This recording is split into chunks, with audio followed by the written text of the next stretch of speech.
গ্রামের লোক দৌড়াতে দৌড়াতে এসে দেখছে, দেখার পরে যে ওই কবরটার ভিতর থেকে আওয়াজ আসছে, কে মাই জিন্দা হো মুঝে কবর সে বাহর নিকালো। একজন আলেমের কাছে গেল, আলেমকে গিয়ে বলছে, মাওলানা এরকম এরকম ঘটনা শুনলাম, কি করা যায়, কি করা যায়, কি করা যায়? না তো কবরটাকে উঠিয়ে দেখাও। কবরটাকে উঠানো হলো।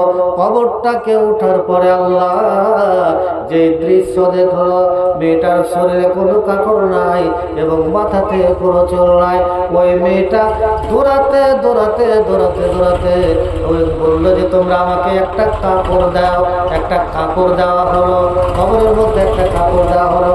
বাড়ি থেকে একটা কাপড় নিয়ে আসা হলো, তাকে কবর দেওয়া হলো এবং কাপড়টা পরে সেখানে আর দৌড়াতে থামতে পারেনি। কবর থেকে উঠে দৌড়াতে দৌড়াতে দৌড়াতে তার বাড়িতে তার যে রুম ছিল সেই রুমের মধ্যে প্রবেশ করেছে এবং কপাটটা লাগিয়ে দিয়েছে।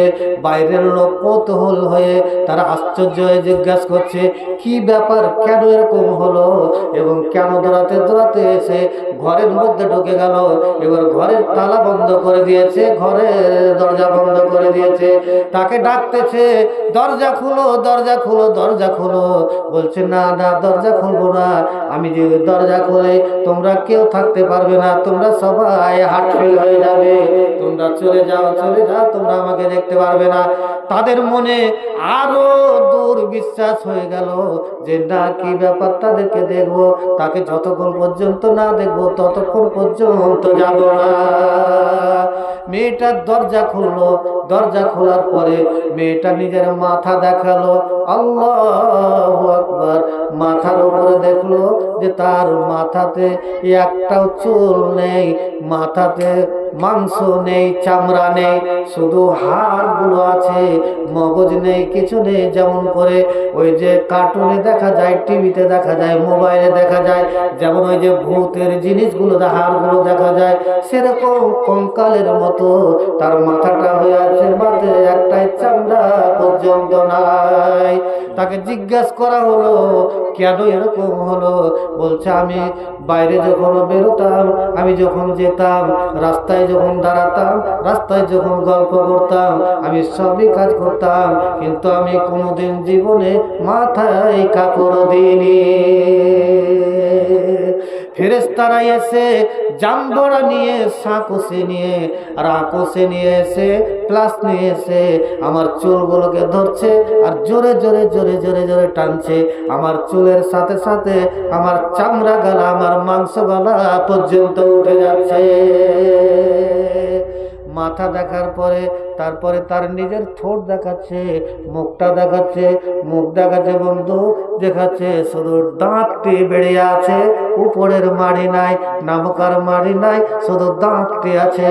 তাকে জিজ্ঞাসা করছে এরকম কেন? বলছে আমি যখন রাস্তায় যেতাম, রাস্তায় যখন বেরোতাম, আর রাস্তায় বেরোনোর সময় তখন আমি কি করতাম না, তো আমি বাড়ি থেকে সেজে খুঁজে আমি যেতাম, আর যাওয়ার পরে আমি কি করতাম, আমি ঠোঁটে লিপস্টিক লাগিয়ে যেতাম। এই লিপস্টিক লাগার কারণে ফেরেশতা যখন আসলো তখন আমাকে ওই আকর্ষে দিয়ে, ওই প্লাস দিয়ে টেনে টেনে টেনে টেনে আমার ওই মাড়িগুলো, আমার এই হোঁটগুলো যখন ছিঁড়তে আরম্ভ করলো, ছিঁড়তে ছিঁড়তে ছিঁড়তে সমস্ত চামড়াগুলোকে ছিঁড়ে ফেলে দিয়েছে। হাতের আঙ্গুল দেখালো, পায়ের আঙ্গুল দেখালো, এই যে দেখো আমার হাতের আঙ্গুল। না তো কেন এরকম? হাতে আমি আলতা দিয়ে বেড়াতাম, আলতা দিয়ে হাতখানাকে বাইরে বেড়াতাম, আর এরকম করে হাতখানাকে ঝোঁকাতাম, 10টা লোক দেখতো, 5টা লোক দেখতো, আর এরকম করে বেড়াতাম। আমার হাতের আঙ্গুলগুলো, নখগুলোকে সারাসি দিয়ে দিয়ে দিয়ে দিয়ে দিয়ে টেনে টেনে টেনে টেনে টেনে ছিঁড়ে ফেলেছে। এরকম হওয়ার পরে কিছুক্ষণ বলার পরে মেয়েটা আবার যেভাবে মারা গেছিল সেভাবে জমিনের উপরে পড়ে দুনিয়া থেকে বিদায় নিল। মেয়েটাকে আবার তাকে কবরস্থ করা হলো, তাকে কবর দেওয়া হলো। এবার আপনাদের বলি, কেন এরকম দৃশ্য হতে পারে? আল্লাহ রাব্বুল আলামিন এই দৃশ্যটা দেখানোর জন্য, দুনিয়ার মেয়েদেরকে, দুনিয়ার মানুষকে দেখানোর জন্য, ইবরাত হাসিল করার জন্য তাকে এরকম করে রেখেছে যে দুনিয়াতে দেখবে, আর দেখার পরে এই যে যত মেয়েগুলা আছে আর যত এই যে ফুরফুর ফুরফুর ফুরফুর ফুরফুর ফুরফুর দড়িয়ে বেড়েছে, যারা একদম টকবক টকবক টকবক করে দড়িয়ে বেড়েছে, তারা দেখবে আর শিখবে যে ঠোঁটে আলতা, ঠোঁটে লিপস্টিক জেনে না দেয়, এবং তারা আলতা জেনে না পড়ে, তারা কাজল জেনে না পড়ে, এরকম করে পড়ে জেনে না যায়, সুন্দরভাবে জেনে থাকে।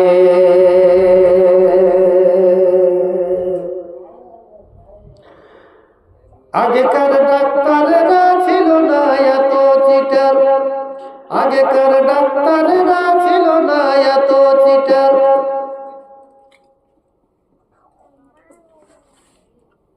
আর বলবো না।